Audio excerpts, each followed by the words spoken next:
All right, this is the first time I've actually set up this Uwharrie tent. It still has the tag on it. Let's go ahead and take that off and open it up. I might even fast forward this bit. We'll see how long it takes me, and maybe I can even time it with my camera. Now, a pretty decent made bag. Curious about how it's going to fit back in here again.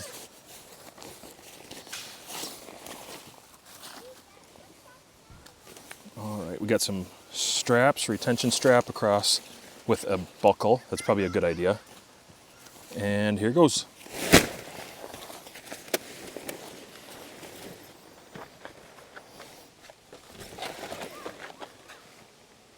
That was pretty fast.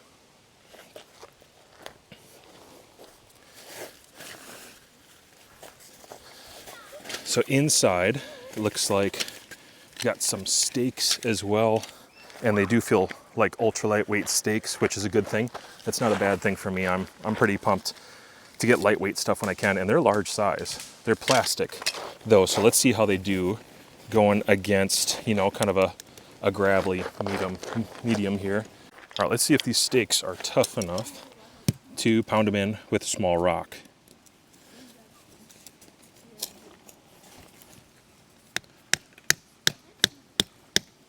Yeah, that's some pretty tough gravel, actually. Suppose that's a good test.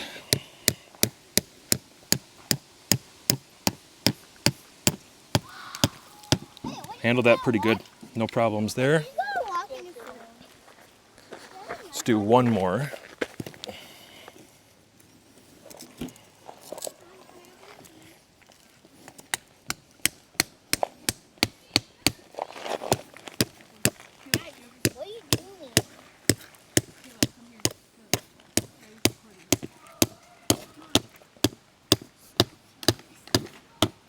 Yeah, definitely handled that just fine. That was probably abusive, but they seem rugged enough to handle kind of a more primitive way to pound them in. And it's not into grass, it's into gravel.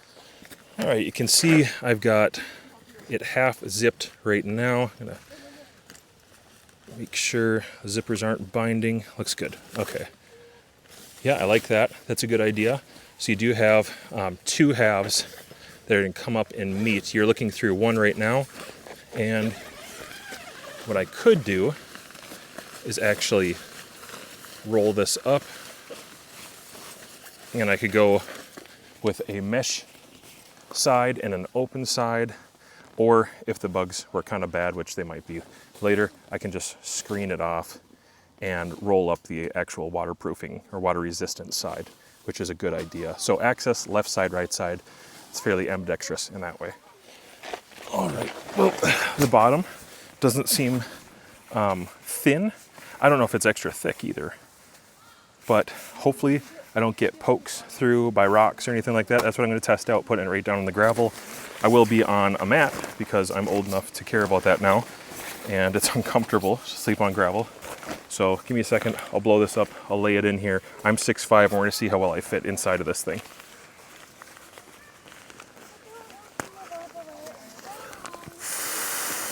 All right, I got my full-size Climate. This is the XL. It goes in pretty easy. Let's fold it out. Shoes off. Let's find out. Yep. I know you can't see my face right now, not very well, but I definitely fit in here, and I've got headroom to move. Definitely room to spare in here for both my feet and my head, and plenty of width. This is actually, it's wider than I thought it would be. I thought it would be a little bit more constrained. I thought it would be more restricted and pull in a little bit. Like I thought it would set it up and this would pull in tight, but actually it still keeps its shape really nicely, probably because of these support rods that go all the way around and give the double-sided hoop feature some rigidity. That's actually pretty important to me because I just don't like sleeping in these kinds of things when they basically become a mommy bag on you. Okay, side sleep. Yeah, I can definitely side sleep in here. My shoulders aren't quite touching the top, and I'm a pretty big guy. Probably room for a bag on top of it. Let's open up all of the other holes and just kind of do a walk around. This is the way I have it set up right now. This is the foot box, and there's the first set, which would be just the mosquito net here, and the mosquito net is pretty thick. It's a good thick wall. You can see through it. I do think it'll allow for some air movement, especially if you've got it set up this way. It'll flow through, and it's got dual-sided zippers. So the zippers in here, which are protected by a pretty generous rain flap. This is like a really secure, water-resistant rain flap. That in itself, probably, I think that gives me some measure of security. I don't think critters are going to be getting through it. And then it does give me the ability to keep it, fresh with fresh air through the nighttime, which tonight is going to be important because the humidity is a little bit high. It's a good time to test this tent. Then the second one, which is kind of like your, I guess, observation hole. If you take that net down, you can see through this pretty well. It gives you just a small amount, enough to, I don't know, maybe set a spotting scope up or look out a piece of glass, binoculars through this one. So you could just do one, you can do both, or one or the other. You have all the options there, and you have internal zippers, so you can access it while you're inside of this sleeping system. Now, on top of that, there is more. There's an additional piece. Let's go ahead and, there we go. So you have one more piece on the top. If you just needed to top load something, if you had the side compartments closed, you had this one closed, you have a top mounted piece to slip things inside of. Or if you're cooperating with somebody who's inside using the observation bit, you can hand each other things in and out of the top if that's important to you. This also has a pretty water resistant looking flap and some good coatings on this entire tent and bivy system. Here on the other side, you can see this is what it looks like closed. It's the exact same as the other one. You have that generous rain flap. You have this observation location, and then behind that is your bug net. And it's recessed well enough. Water really isn't going to get in here. I just don't believe it's going to get in there. Even in hard rain, it's recessed enough that I kind of have to dig for it from the exterior. It's actually a little bit easier to operate this from the interior, which theoretically makes a lot of sense. That's a good design. This also has a flap. So if you had a little bit of moisture coming down, precipitation, you can roll both these up. There is an ability to roll them up. You have the feature here to keep them contained and out of the way so that they're not catching on things.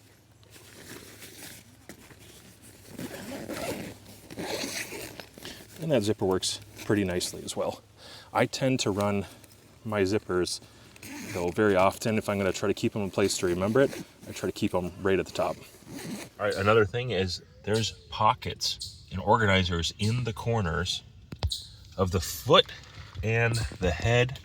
And then there's also one of these at the foot and the head. It's a kind of an organizer, place where I put my phone and a flashlight. It does hang relatively close to where your head is. So if you're like terribly claustrophobic, that's just gonna be something you're gonna wanna maybe roll up and put out of the way. But otherwise, it can hang in a place where it's easy to grab. You can put a glow stick in there, whatever you need to. I ended up putting a glow stick at the foot, and then I didn't need to have a light at the head, and I just had my phone up in there with the window open on both ends. All right, I'm going to talk through my experience with this bivy style tent, and while I'm kind of setting it up, you'll get a feel for what I think of it, some of the best applications, and then I'll show you in closing wrapping it up, putting it back together, and getting it back in this bag with some closing commentary on that. So to start with, materials wise, it's heavy duty. I don't think this is weak or wimpy. If it was any thicker, it would just be considerably heavier. And I don't want it to be really heavy. I think it's just small enough that I personally would actually take this with. I would have to strap it to the outside of a lot of my smaller day packs, but for like a couple nights, a 2-night overnight or something like that. But my main backpack, it actually does fit in there just barely, and it's a large size pack, but it does actually fit inside. So that's kind of convenient, but you could always strap it to the outside if that's a big deal to you. Let's get this out of the way and let her go. Here we go. Yeah, it's hard to beat that. There you go. It's really hard to beat that. It's so convenient. I think it's really cool to have a tent that just the first couple raindrops, if rain just started to hit, I can sit down, unzip this, especially if it's attached to the back of my backpack or exterior. And as soon as I take that thing out, it's gonna pop open. And if I need to get inside and lay down, it only takes me a few seconds. Some of my faster tents that I have, like larger size tents that use maybe like a trekking pole or something of that sort, those tents are gonna take, like a fast tent for me, maybe, or even let's say like setting up a tarp, maybe 2 minutes, start to finish, getting it out of my pack, getting the string up. And I feel like I'm relatively fast with some of my tarp setups. I've used them many times. I've been caught in rain and been able to run a line and then take some pre-set up materials and get it going, but about 2 minutes. This thing, what was that? From the time it was in my hand, pulling it out, it's not staked down, I recognize that, but my body weight's gonna be in here. It's not gonna blow away on its own. So I feel like setup time is, let's say 30 seconds. 30 seconds setup time is gonna be really hard to compete with. And I'm 6'5". I'm about 200, I've lost some weight. I'm about 230 pounds, right around there. Getting back into shape a little bit. The flaps, generous size flaps for the rain have really helped quell my concerns that I had about permeability of the exterior materials. I think it does shed pretty good, and then it covers the zippers, so the zippers are not like a high concern area for me. So breathability. Now that's something I figured out the other night on a very warm night. As I was camping the other night, super warm, and yeah, it was warm in here. The humidity was kind of high. It is peak summer. It's very humid in Minnesota, and it was no less humid inside. Not a surprise. One thing I did to mitigate that, which helped significantly, is I brought a small fan with, and I put it at my head. And then later on, I actually put it at my feet. It just depends where the wind is coming from. And I opened up that little part of the vestibule or that spotting angle on the top there, let the air blow through with that little fan, and it helped like immensely.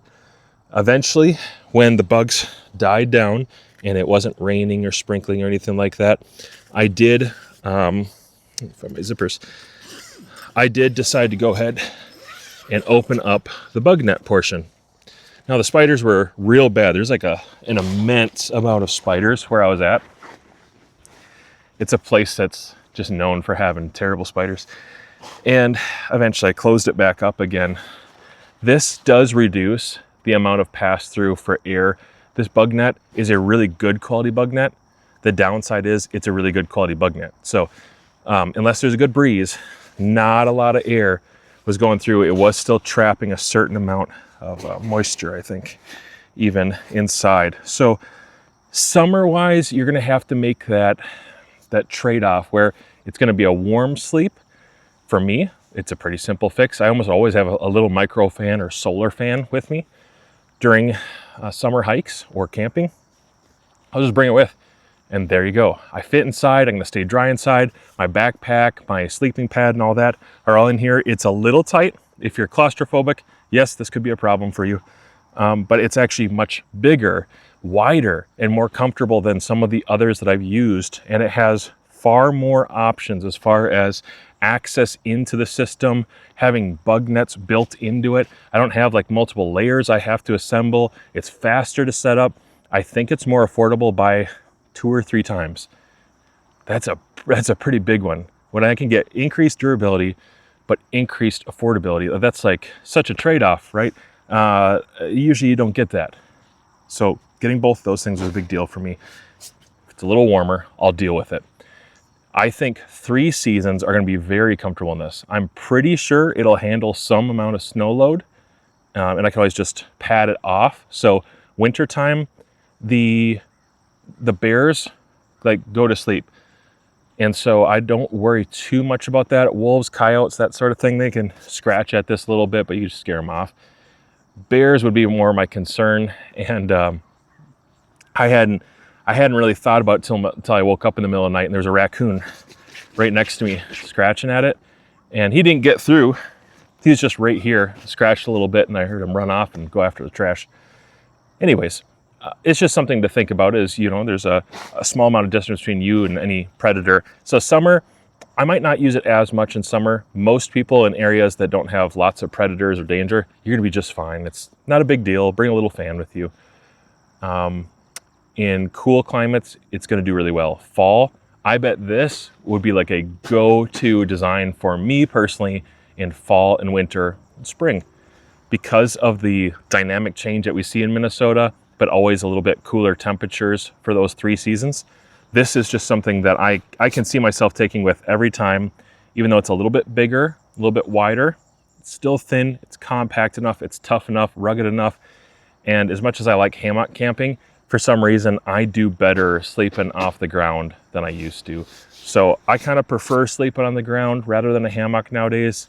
And I'm gonna probably convert over to this guy. So it won me over for at least that much. One more time, I'm gonna hop inside and lay down here. I am right on top of thistles and they're not poking through. So spacious, not terribly complicated. The zippers are decent, not perfect. So you can kind of see me, there you go. The zippers move pretty good.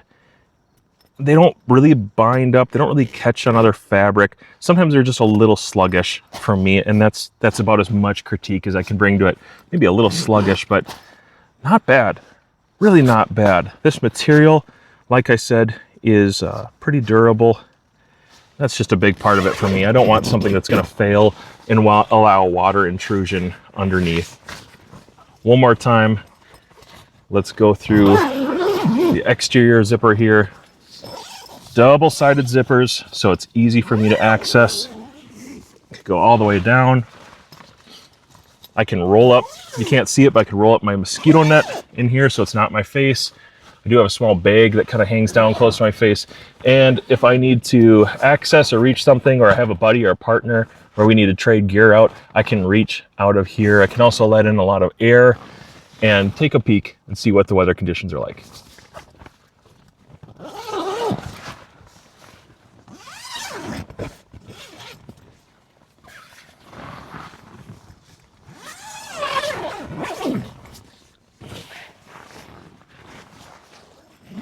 Even in that time, I could feel the temperature difference. It's about 75 out. That's high humidity. It's been raining all day. It just took a little break, but it's just high humidity. When I closed it up, I could feel, you know, that humidity catching up a little bit, but keeps me dry for the most part, keeps me comfortable, and it's wide enough that I can set stuff in here with me. Definitely me and a dog. 2 people, man, you'd have to be really good friends. I don't know if I have any friends good enough to share this with, but I suppose you could get 2 people in here if they both laid on their side somehow. As far as most Americans in our body size, I think this is a 1.5 person bivy, and that's just fine. Really cool features, and setup is not bad, but the tear down is where the time is a little bit more consuming. So I'm going to put on these boots. I get a lot of questions about these boots. They are Palladium boots. Palladium used to help with some military technology and tires, I think. They did a lot of stuff like that. I think they made boots for military guys for a while too. Now they're more like general outdoors fashion boots. So when I've been taking it down, see, here's a little bit of, like, it's not binding, it's just a little sluggish on the zipper. And I like to make my zippers meet in the middle, right about there. So you're supposed to take it into 2 halves. And this is, first step is going to be pretty easy. Ooh, you know what I forgot to do? Gotta let a little air out. There we go. It's tight enough that you can't just do that. So grab these 1, 2, 3, 1, 2, 3, get those pieces together, and in a figure 8. I've got a big loop now, and I need to turn my big loop one more time. I've got some pretty bad tennis elbow, and this is where I need to tell you guys I struggle a little bit to get this last loop to go the way it's supposed to. So give me a second to make sure I do this right without breaking anything. Okay, try not to tear my muscle again. So, there we go.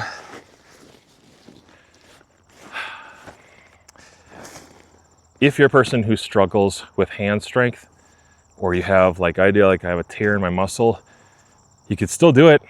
It didn't actually take that long, but it's a little bit of a technique. So my suggestion would be, before taking it on a trip, practice 6 or 7 times on your own at home in a comfortable environment, or in your basement where it's nice and cool. Practice that folding until you get it down and it's smooth. For me, it took me a few times to get that very last step, that last figure 8, to twist the right way where I liked it, and I wasn't overstressing any component. I think it's reliable. I think the rods are reliable. It's gonna hold up, would be my guess, over a long time. And I do like the tent. Let's go ahead and put in everything else. You've got a bag, I've got the anchors, and an exterior strap. Now this strap is adjustable, and I think I had pre-adjusted this, didn't I? So we can get it around. This will keep it from popping open the next time I open it. Keep it a little bit tighter. Maybe make the footprint a little bit more convenient for my backpack. There we go. Now it's going to go into the bag. Pretty smooth. Bag is made out of a very similar or same material as the tent itself.